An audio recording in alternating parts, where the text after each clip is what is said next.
All right, this is gonna be a good one, you guys. Woo! Stay tuned.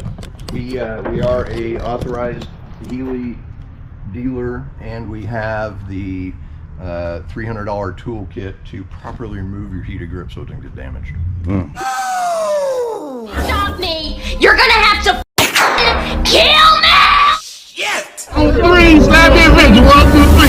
Slap me a bitch. This is not the speaker that's in your bike. I don't have one readily available here, but you can see all the holes line up. Right. So this is a 4.5-inch pincushion driver. Only two places you'll ever find this speaker are European home theater and Japanese touring motorcycles. Right. So originally Honda used a paper cone. This is what we call a wizard cone. This provides high frequency where this does the lower stuff. But it's just kind of the worst design. 15 watt, 3 ohm.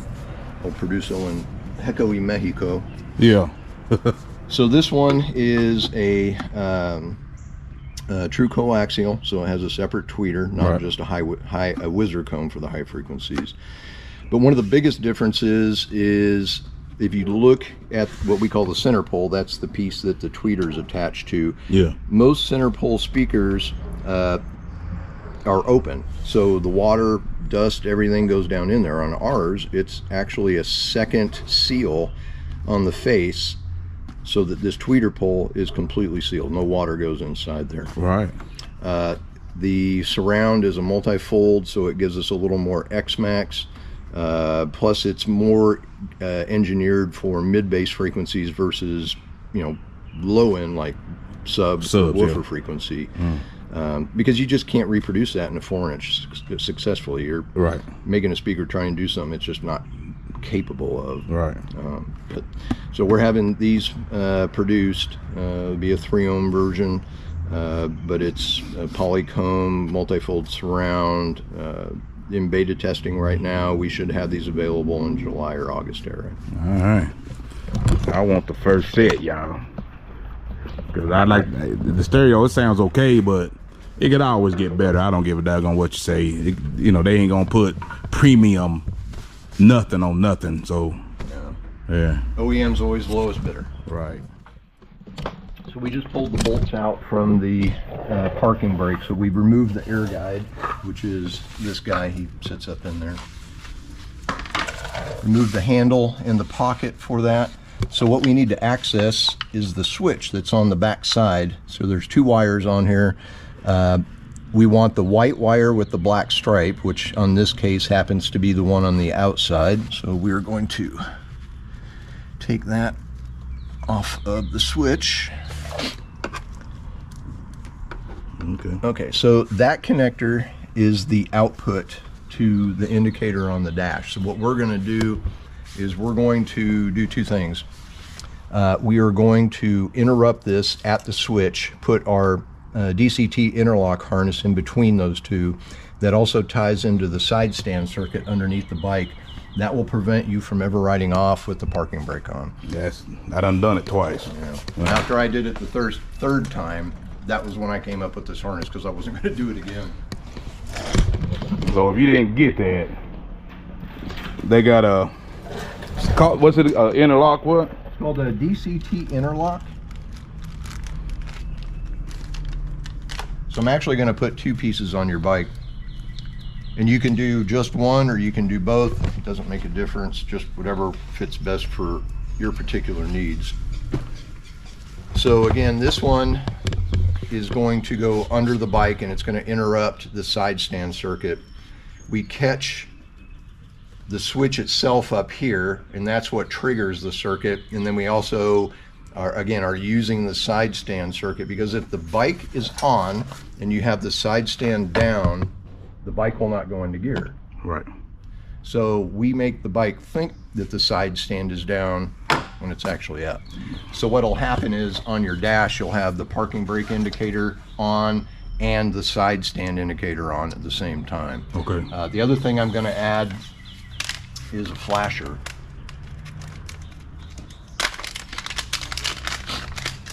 And we designed this to work in conjunction with this or alone. You don't have to have both.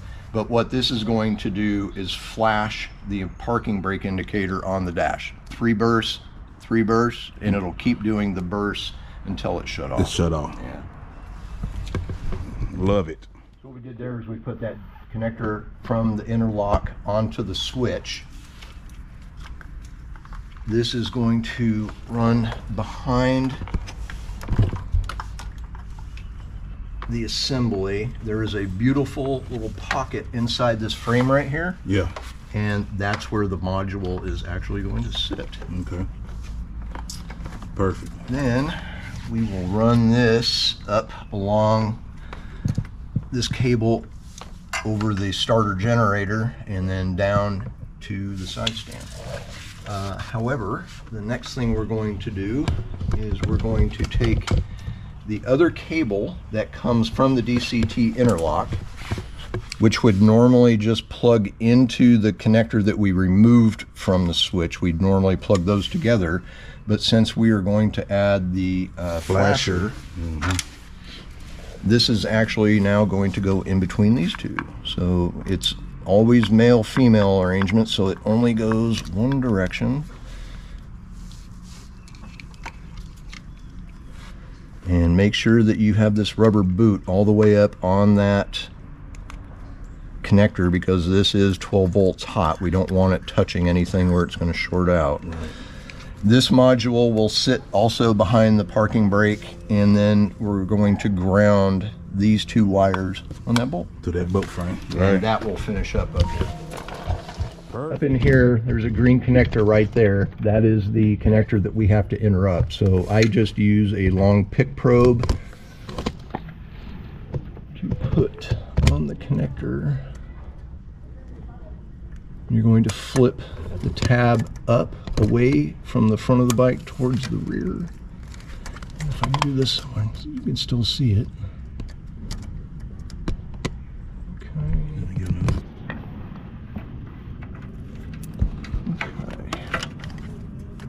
So this is the cable, and I'm going to go up to the tab right there, lift the tab, and then remove the wire. Alright, so now we have the cable for the DCT interlock here, has male and female. What we just removed, we are going to plug into this side. And then the other side connector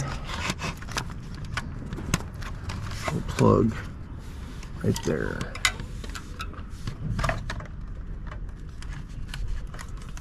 That's it. Okay, so right now the side stand is up and the parking brake is not on.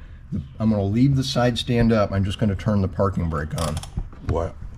There's your parking brake, there's your stand. We turn the parking brake off, they both go away. Bam. Bam. And again, we just did the flashing to try and draw more attention to it rather than just that steady light. Right. Which I think does a great job. It does. But now this motorcycle will not go into gear if the parking brake is on. That's what I want. Done. Never again. That's exactly what I want. Oh yeah, it's getting serious over here at Electrical Connection. Y'all check them out. I tell them Slappy Dog sent you now. Yep. Hey, hit your boy up and like this video. Subscribe to that bad boy. Don't forget to personalize it. Hey! Bond Body Armor. Bond makes it easy to stay protected with their versatile armored shirts. They're comfortable, stretch where they need to, and most customers wear them with just a t-shirt, while adding protection to the vulnerable parts of your upper body. Shirts turn any shirt, jacket, or rain gear you have in your closet into armored gear. And that armor is CE Level 2 protection in all the right places. It's lightweight, flexible, and protects the most likely injury spots if you have an off. Lots of size options mean the shirts fit a wide range of body types. Bond shirts come with CE Level 2 armor for your back, shoulders, and arms. Made with the highest quality materials and are sewn right here in the USA. So even us big and tall men talking about me, Slappy Dog, can have safety gear. This has been Slappy approved.